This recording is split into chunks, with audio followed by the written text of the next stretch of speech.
더러 아이 이름을 사무엘이라고 짓는 가정이 있습니다. 그 중에 정말 엘가나와 한나 사이처럼 혼인한 후에 아이가 없어서 어렵사리 아이를 얻어서 정말 그 아이의 이름을 사무엘이라고 짓는 가정도 있습니다. 그런데 사무엘 출생 이야기가 임신하지 못해 고통당하던 여성이 문제 해결을 받았다라고 푸는 이야기로 끝난다면 이것은 한 가정의 간증 이야기로 끝날 이야기이지 성경의 기록이 되었을까라는 생각을 해보게 됩니다. 성경이라고 하는 것은 기본적으로 하나님이 어떻게 자기 백성을 구원하시는지 그 이야기의 맥락에서 쓰여졌습니다. 그러므로 우리가 성경을 읽을 때에도 하나님의 구원 역사가 어떻게 진행이 되는지를 관심을 가지고 읽어야 하겠습니다. 이러한 맥락에서 사무엘의 출생과 부르심의 이야기도 인생의 문제를 해결해 주시는 하나님의 이야기로만 끝날 것이 아니라 하나님의 관점에서 하나님의 구원 역사 속에서 이 이야기가 어떻게 해석이 되고 또 우리에게 어떠한 의미를 가져다 주는지를 발견해야 합니다. 사사시대는 순전히 한 사람의 능력에 의하여 이스라엘 백성이 외세로부터 보호를 받은 그러한 영웅의 시대를 그리고 있습니다. 그런데 이상합니다.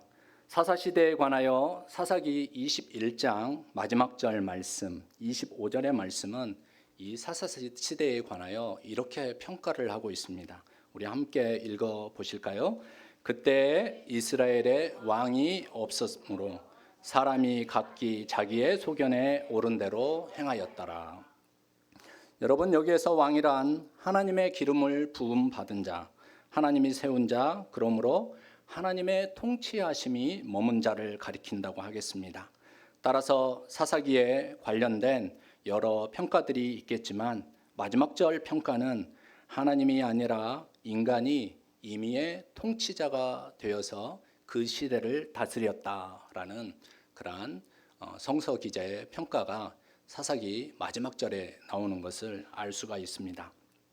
이러한 사사시대의 맥락에서 사무엘의 탄생은 불임으로 고통당하던 어머니 한나의 개인적인 간절한 소원을 들어주시는 하나님을 보여주시고 계시다라는 것으로만 받아들이는 것은 하나님의 이 공적인 구원의 역사를 한 개인의 가정의 이야기의 간증으로만 끌어내리는 그런 면들이 있다라는 것입니다. 하나님은 사람이 스스로 왕이 되고 자기 소견에 옳은 대로 행하는 모습들을 더는 보고 싶지가 않았습니다. 그래서 불임으로 고통당하는 중에도 하나님을 신실하게 의지하였던 여인 이 한나를 통하여 하나님은 역사를 일으키는 일을, 작은 씨앗을 심는 일을 하셨는데 그것이 바로 사무엘의 탄생 이야기라는 것이죠. 성경에는 종종 불임 여성 이야기가 등장을 합니다. 이스라엘의 3대 조상이 누구입니까? 아브라함과 이삭과 야곱이죠. 아브라함의 아내는 사라이고 이삭의 아내는 리브가이고 야곱의 아내 중에 라헬이 있었는데 이 여인들이 불임 여성에 해당된다는 것은 여러분 놀라운 이야기입니다. 그것은 하나의 공통적인 상징을 또 의미를 가져다 준다 하겠습니다. 하나님은 그들을 본 뒤 본토 친척 아비집을 떠나게 하셨을 때부터 하나님만 전적으로 의지하는 사람들로 부르시고 세우시기를 원하셨습니다. 그래서 인간의 한계를 뚫고 찾아오신 하나님의 말씀을 통해 하나님께서 약속을 이루어 가시고 그 사람들을 부르시고 세우셔서 하나님만 의지하는 자녀들, 하나님의 백성으로 세우시기를 원하는 그러한 역사를 펼치시고 하나님은 이러한 경험들을 통하여 바로 하나님만 의지하는 그들의 마음을 준비케 하셨다라는 것입니다. 혼돈의 시대, 하나님을 경외하지 않는 시대인 사사 시대에도 중요한 두 명의 불임 여성 이야기가 나옵니다. 마노아의 아내이자 삼손의 어머니, 그리고 오늘 본문의 사무엘의 어머니 한나입니다. 하나님께서는 이들을 사용하셨습니다. 하나님은 두 불임 여성을 통하여 삼손과 사무엘을 태어나게 하셨고 그들을 통하여 사사시대를 종식시키고 하나님이 다스리시는 그런 시대를 여셨던 것입니다. 여러분, 특이한 점은 삼손과 사무엘이 나실인으로 들여졌다라는 것입니다. 원래 나실인이란 평생 드리는 제도가 아닙니다. 일정한 기간 동안만 제가 하나님 앞에 하나님을 위하여 그 기간 동안은 온전히 내 삶을 바쳐서 하나님을 위해서 살겠습니다 라고 하는 제도가 바로 나실인 제도입니다. 그래서 나실인으로 이렇게 서약을 하고 살아가는 동안에는 민수기 6장 말씀을 보니까 포도주와 독주를 금하고 머리에 삭도를 금하고 또 시체를 멀리하라라고 하는 이런 규례가 소개되고 있습니다. 그런데 삼손과 사무엘은 한 시즌만 하나님 앞에 자신을 드린 그러한 삶이 아니라 그의 평생을 드린 특별한 조금 예외적인 그러한 나실인의 모습을 보이며 봉사했다라는 것을 성경 말씀을 통해서 우리는 읽을 수가 있습니다. 여러분, 우리는 불임 여성이었던 마노아의 아내 그리고 한나를 통하여 삼손과 사무엘을 태어나게 하신 하나님은 하나님 나라의 작은 씨앗들을 태어나게 하시기 위해 하나님을 전적으로 의지하고 붙들기를 원하는 그러한 사람들을 사용했음을 그 어머니들을 통해서 보게 됩니다. 특별히 본문의 사무엘과 관련하여 어머니 한나가 하나님을 얼마나 의지했는지는 그녀가 하나님과의 약속을 얼마나 소중하게 여겼는지를 통하여 확인을 할 수가 있습니다. 사무엘상 1장 11절 말씀에 보니까 이렇게 한나의 소원 기도가 나옵니다. 소원하여 이르되 만군의 여호와여, 만일 주의 여종의 고통을 돌보시고 나를 기억하사 주의 여종을 잊지 아니하시고 주의 여종에게 아들을 주시면 내가 그의 평생의 그를 여호와께 드리고 삭도를 그의 머리에 대지 아니하겠나이다. 이에 대한 응답으로 사무엘을 얻고 난 다음에 1장 28절 말씀을 보니까 그러므로 나도 그를 여호와께 드리되 그의 평생을 여호와께 드리나이다 하고 그가 거기서 여호와께 경배하니라. 사무엘을 드린 다음에 바로 그 소원 기도에 대한 응답으로 사무엘의 어머니 한나가 사무엘을 드리고 난 다음에 이렇게 고백을 했던 것입니다. 그리고 나서 2장 말씀에는 한나의 기도가 나옵니다. 한나의 기도의 제목은 여호와께서 왕이시다라고 하는 그러한 주제를 선포하고 있습니다. 사람들이 각기 왕이라고 행세하였던 사사시대, 하나님을 경외하지 않는 시대가 이미 끝나고 하나님의 나라, 하나님의 시대, 하나님의 통치하심이 도래했다는 것을 노래하는 이 한나의 기도는 우리가 깊이 묵상해야 하는 내용입니다. 그리고 이 한나의 기도는 누가복음 1장에 나오는 소개되고 있는 예수님의 어머니 마리아의 찬가와 그렇게 견줄 만한 그런 내용을 담고 있습니다.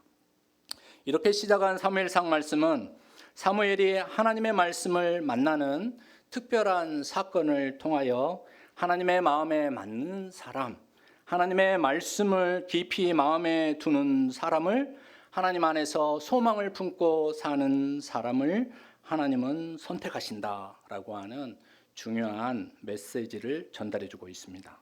어머니 한나의 소원 기도대로 젖된 후부터 성전에서 생활해야만 했던 사무엘은 하나님이 부르신 이스라엘의 마지막 사사로서 블레셋의 압제로부터 이스라엘을 구원해 내었고 또 미스바 성회를 통하여 하나님의 백성의 마음을 되돌이켜서 하나님의 백성이 가지는 그런 자부심과 또 하나님 나라의 그런 소망을 가지고 회복시켜서 사사시대에서 하나님이 세운 왕정 체제로 이제 전환을 이끌어낸 그런 위대한 지도자가 바로 사무엘이었습니다.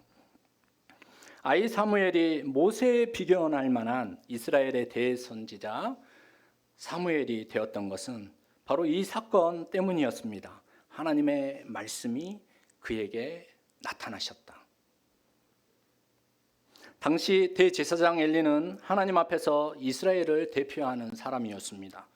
그런데 그의 모습이 영적 둔탁함을 드러내는 안타까운 그러한 장면들을 1장, 2장에서 보여주고 있습니다. 본문 1절은 이렇게 알려줍니다. 아이 사무엘이 엘리 앞에서 여호와를 섬길 때에는 여호와의 말씀이 희귀하여 이상이 흔히 보이지 않았더라. 값비싼 보배를 찾기 어렵듯이 하나님 앞에서 경건하여 하나님의 말씀을 듣는 사람들이 많지 않고 하나님의 통치가, 하나님의 다스리심이 이루어지지 않고 있다라는 뜻입니다. 여전히 사사시대의 흐름 속에 그 상황들이 계속 지속되었다라는 그런 상황을 알려줍니다. 이러한 상황 속에서 하나님은 사무엘을 부르셨습니다. 하나님은 아이 사무엘을 이스라엘의 대선지자 사무엘로 세우셨습니다. 그리고 하나님의 통치하심을 보이시려고 이스라엘과 블레셋 앞에 보내셨습니다. 그 핵심 사건이 바로 오늘 본문의 말씀, 하나님이 직접 사무엘에게, 하나님의 말씀이 사무엘에게 나타나셔서 바로 부르시고 말씀하신 그 사건이라는 것입니다. 우리는 하나님의 말씀이 우리에게 나타나시고 부르신 그러한 경험이 있을 때라야 우리의 삶의 틀이 전환이 되고 우리는 온전한 하나님의 백성으로 설 수 있는 온전한 출발을, 또 온전함을 위하여 출발할 수 있는 그러한 영적인 그러한 동기를 부여받을 수 있음을 알 수가 있습니다. 저는 이 핵심 사건을 통하여 하나님의 부르심의 의미가 무엇인지 세 가지로 말씀드리고자 합니다. 첫째, 하나님의 부르심에는 하나님의 계획과 의지가 담겨 있습니다. 아시다시피 사무엘은 어머니 한나의 기도로 태어납니다. 하지만 사무엘의 출생은 하나님이 이 인간이 역사의 주인으로 위세를 떨치던 시대를 끝내기를 원하셨고, 마침내 하나님의 통치 시대를 열기 원하시는 그런 하나님의 계획과 의지가 담긴 창조의 사건이다. 새 생명을 태어나게 하신 사건이다라는 것입니다. 우리는 시편 139편에서 나를 너무나도 잘 아시는 하나님을 만납니다. 하나님이 나의 창조자이시기 때문입니다. 시인은 13절에서 이렇게 고백합니다. 우리 함께 읽어보시겠습니다. 주께서 내 내장을 지으시며 나의 모태에서 나를 만드셨나이다. 연이어 16절의 말씀인데 공동 번역으로 더 마음에 잘 다가와서 공동 번역으로 우리가 함께 읽어보도록 하겠습니다. 형상이 생기기 전부터 당신 눈은 보고 계셨으며, 네, 우리 개정 개혁판으로 읽어보시겠습니다. 내 형절이 이루어지기 전에 주의 눈이 보셨으며 나를 위하여 정한 날이 하루도 되기 전에 주의 책에 다 기록이 되었나이다. 공동 번역에서는 이렇게 표현하고 있습니다. 형상이 생기기 전부터 당신 눈은 보고 계셨으며 그 됨됨이를 모두 당신 책에 기록하셨고 나의 나날은 그 단 하루가 시작하기도 전에 하루하루가 기록되고 정해졌습니다. 이렇게 사무엘을 만드시고 그의 성정을 잘 아시는 하나님께서 하나님의 통치 역사에 쓰시려고 바로 사무엘을 부르셨다는 것입니다. 동시에 본문은 하나님의 부르심에 하나님의 의지가 담겨 있음을 보여주고 있습니다. 본문에서 하나님은 사무엘을 몇 번 부르셨습니까? 4번, 무려 4번이나 부르셨습니다. 4번째, 사무엘아, 사무엘아. 성경의 어느 본문에서 하나님이 이렇게 어떤 일을 맡기기 위해서 4번이나 부르신 장면이 소개가 된 곳이 있습니까? 하나님은 새로운 언약 백성을 세우시기 위해 아브라함을 고향 땅에서 불러내셨고 이스라엘을 애굽의 종살이에서 해방시키기 위해서 모세를 가시떨기 나무 위에서 부르셨으며 이스라엘을 말씀으로 인도하시기 위하여 이사야와 에레미야와 같은 선지자들을 부르신 것처럼 인간의 통치를 넘어서 하나님의 통치, 하나님의 다스리심을 열기 위해 바로 사무엘을 부르셨던 것입니다. 그러면 오늘날 우리 성도님들을 향한 하나님의 부르심과 이 하나님의 부르심 가운데 있는 계획과 의지는 무엇이겠습니까? 여러분을 조성하시고 잘 아시는 하나님께서 여러분들을 부르셨습니다. 여러분을 향한 계획과 하나님의 의지는 무엇입니까? 하나님은 그 부르심에 관하여 여러분이 하나님의 소리를 알아차리기를 원하십니다. 크고 작은 일이든 하나님 앞에서 하나님이 소중히 여기시는 어떤 일을 위해 여러분은 하나님의 부르심을 입은 사람들입니다. 그런데 여러분을 향하신 하나님의 계획과 찾으시는 의지를 간과하고 마음을 두지 않는 채 살아간다면 그것은 참으로 안타까운 일입니다. 그것은 여전히 내 인생의 주인공은 나라고 하는 틀 속에서 깨어나지 못하고 하나님의 부르심에 응답하지 못한 삶 가운데 머물러 있다라는 것입니다. 내가 여기 있나이다. 히브리어로 히네니라고 합니다. 여러분 한번 따라서 해볼까요? 히네니. 한 단어로 우리는 이 세 단어로 표현을 했는데 히브리어로 히네니. 내가 여기 있나이다. 하나님께서 아브라함에게 다가가셔서 외아들을 제물로 바치라고 하셨을 때 아브라함은 무슨 일이 일어날지도 못하는 가운데 히네니라고 대답합니다. 하나님께서 불타는 떨기나무 가운데에서 모세를 부르실 때에도 모세는 내가 여기 있나이다. 히네니. 그리고 오늘 본문의 사무엘도 그리고 수백 년 후에 하나님께서 누가 하나님을 위해 갈지를 물으셨을 때 이사야 선지자는 기꺼이 히네니라고 외칩니다. 하나님의 부르심 속에는 하나님이 왕이시고 하나님이 다스리시는 시대를 열기를 원하시는 계획과 의지가 있음을 아시기 바랍니다. 그렇게 나를 성도로 부르심은 나의 시대가 아니라 하나님의 시대, 하나님의 나라를 위해 쓰시기를 원하시는 하나님의 선한 계획과 의지가 있음을 알아차리시고 히네니 주님 제가 여기에 있습니다 라고 응답하시는 저와 여러분이 되시기를 주님의 이름으로 바랍니다. 둘째, 하나님은 하나님의 말씀에 마음을 두는 그 사람을 부르시기를 원하십니다. 그 사람을 원하십니다. 하나님은 엘리의 아들 대신에 사무엘을 부르셨습니다. 하나님의 계획과 마음을 알리는 메시지로 사무엘을 사용하셨습니다. 대제사장 엘리의 두 아들들의 이름은 홈니와 비나스입니다. 이들의 행실에 관하여 사무엘상 2장 12절은 이렇게 평가합니다. 엘리의 아들들은 행실이 나빠 여호와를 알지 못하더라.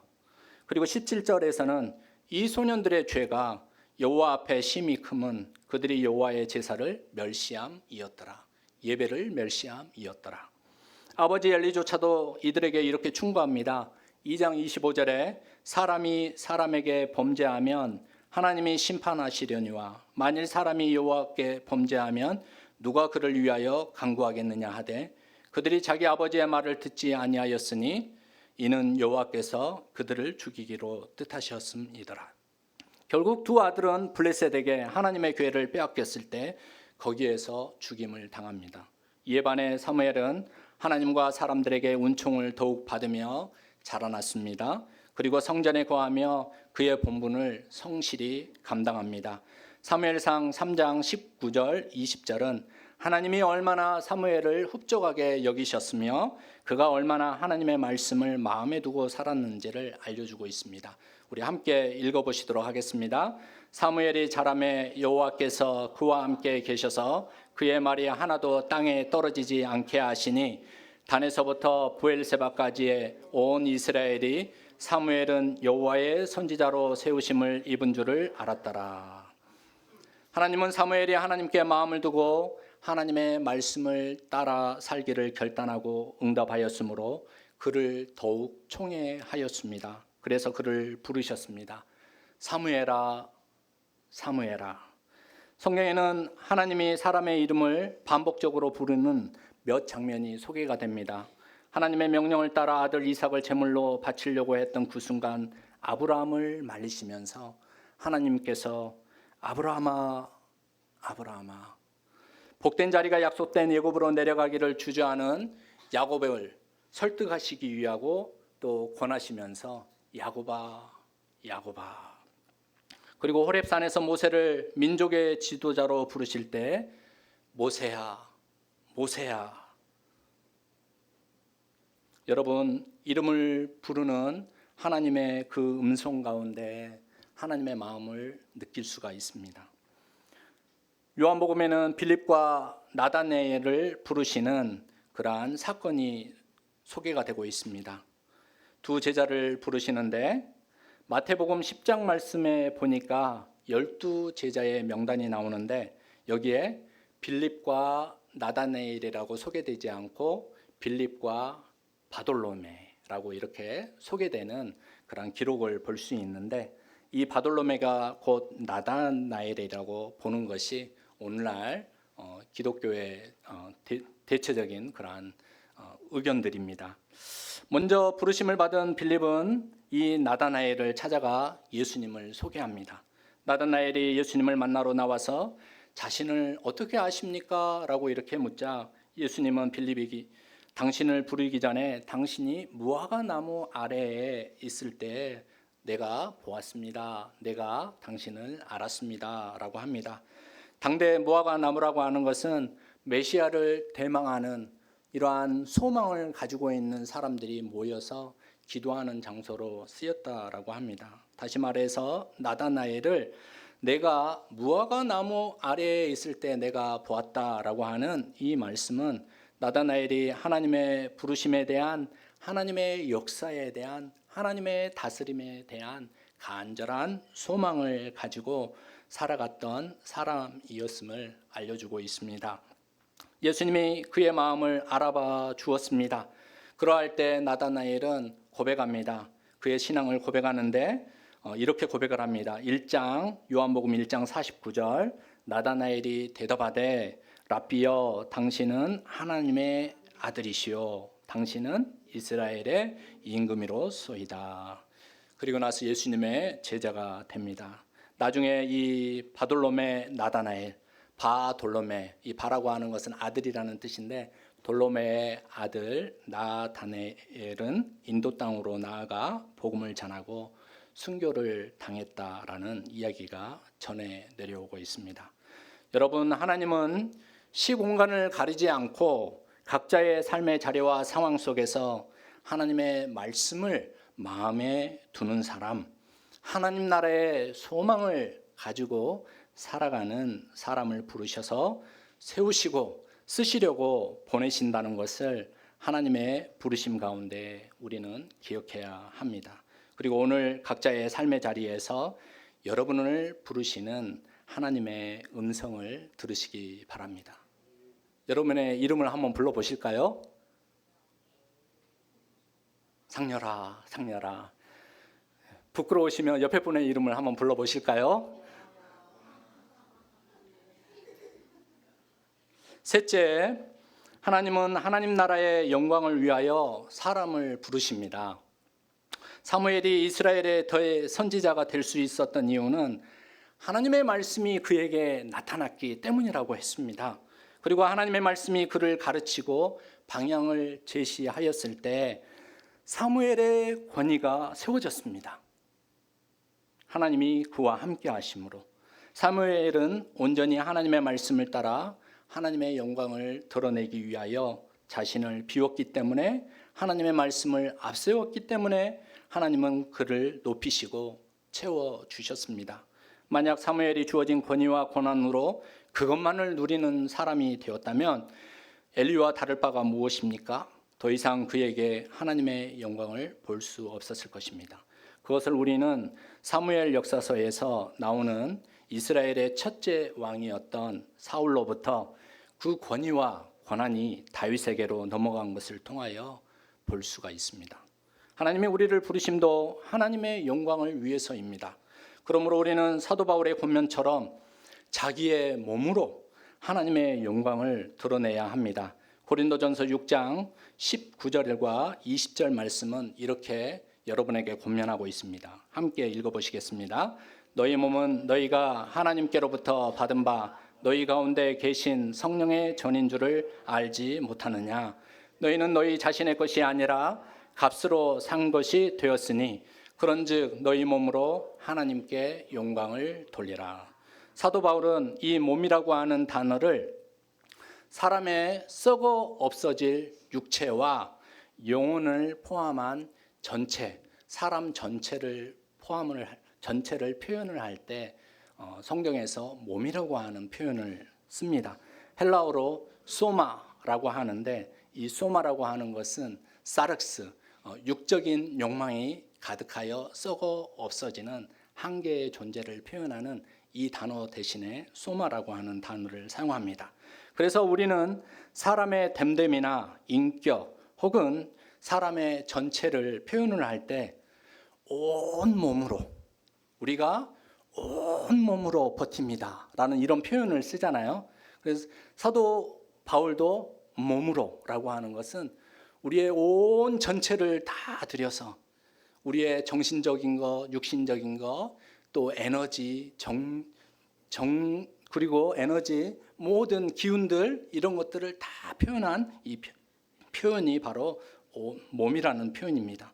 사도 바울은 하나님이 성도의 이 온몸을 하나님의 소유로 부르셨고 하나님의 성전이라고 말씀하십니다. 그리고 우리는, 모든 성도는 온몸을 다해 하나님을 영화롭게 하는 삶을 살아야 한다라고 크게 강조하고 있습니다. 아이 사무엘을 부르셔서 대선지자 사무엘로 성장케 하시고 성숙케 하신 하나님이 하나님 나라의 비전을, 하나님이 다스리시는 비전을 사무엘과 공유한 것처럼 오늘 하나님은 여러분을 성도로 부르시고 세우셔서 하나님의 복음을 전하는 통로, 하나님이 다스리는 그러한 세상 가운데 여러분들을 쓰시기 위하여 축복의 통로가 되게 하시기를 원하십니다. 어느 교회에서 이러한 현수막의 표현을 본 적이 있습니다. 신자는 성경을 읽고 비신자는 신자를 읽는다. 우리 한번 읽어보시도록 하겠습니다. 시작. 신자는 성경을 읽고 비신자는 신자를 읽는다. 하나님의 말씀을 앞세우시고 주의 풍성한 사랑에 여러분 힘입어서 하나님이 통치하시는 소식을 널리 알리기 위해 부르심을 받은 저와 여러분이 되시기를 주님의 이름으로 간절히 바랍니다. 다 함께 기도하겠습니다. 우리를 불러주신 하나님 감사합니다. 이 새해에도 하나님의 말씀을 따라 하나님께만 영광을 돌리기 위하여 온몸으로 살아가게 하여 주옵소서. 하나님의 함께 하시니 저희의 발걸음이 밝고 힘찹니다. 하나님이 다스리시는 아름다운 소식을 전파하며 말씀과 동행함이 기쁨이 되는 인생이 되게 하여 주시기를 예수님의 이름으로 기도합니다. 아멘. 다 함께 고백의 찬송 280